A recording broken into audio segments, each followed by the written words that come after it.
কোথায় এসেছি দেখো, বাগানে পুরো। আর এই বাগানে এসে দেখো কি তুলেছি, পিপুলি শাক।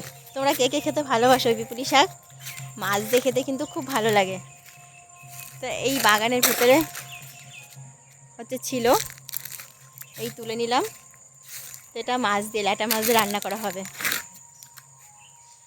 আর এই বিলটা তো তোমাদেরকে দেখিয়েছি, দেখো আমাদের বাড়ির পাশেই, পুকুরের পাড়েই বিলটা দেখা যায়।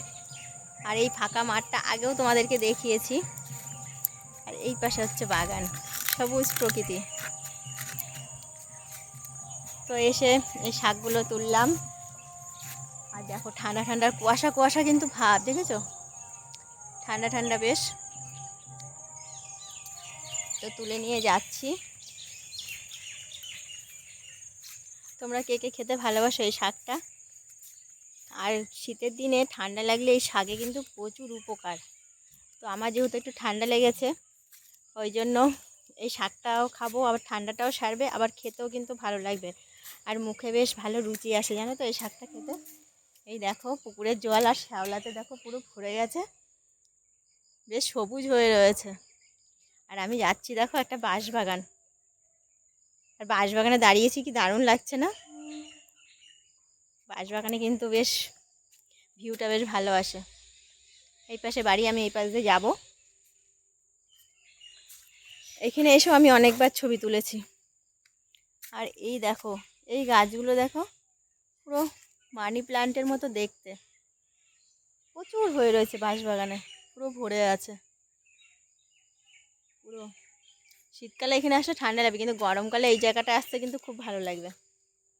পুকুরে শ্যাওলাতে পুরো সবুজ রয়েছে, দারুণ লাগছে। তো যাচ্ছি হচ্ছে বাড়ির দিকে, এখান দিয়ে বাড়ি যাওয়া যায়। আর এই শাকগুলো একটুখানি বাগানের দিকেই হয় ভালো, বুঝেছো? ওই জন্য বাগানের দিকে গিয়েছিলাম যে শাকগুলো তুলতে। তো এখন বাড়ি যাচ্ছি। দেখো আমি কোথাতে যাচ্ছি বাড়ি, এই দেখো এই একটা বাড়ি। তাদেরকে আরেকটা জিনিস দেখায়, এই দেখো সন্ধ্যা মালতী ফুল গাছ, দেখেছো? সাদা কিন্তু এটা ফোটে, পুরো সাদা, এখনো ফোটেনি, এগুলো বিকেল হলেই ফুটবে। গাছটা দেখো।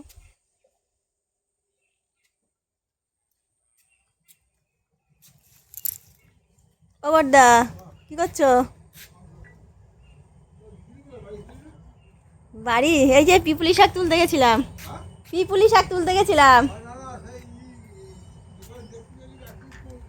হ্যাঁ, ও আসি না তো, ওই জন্য দেখতে পাওনি। চলো।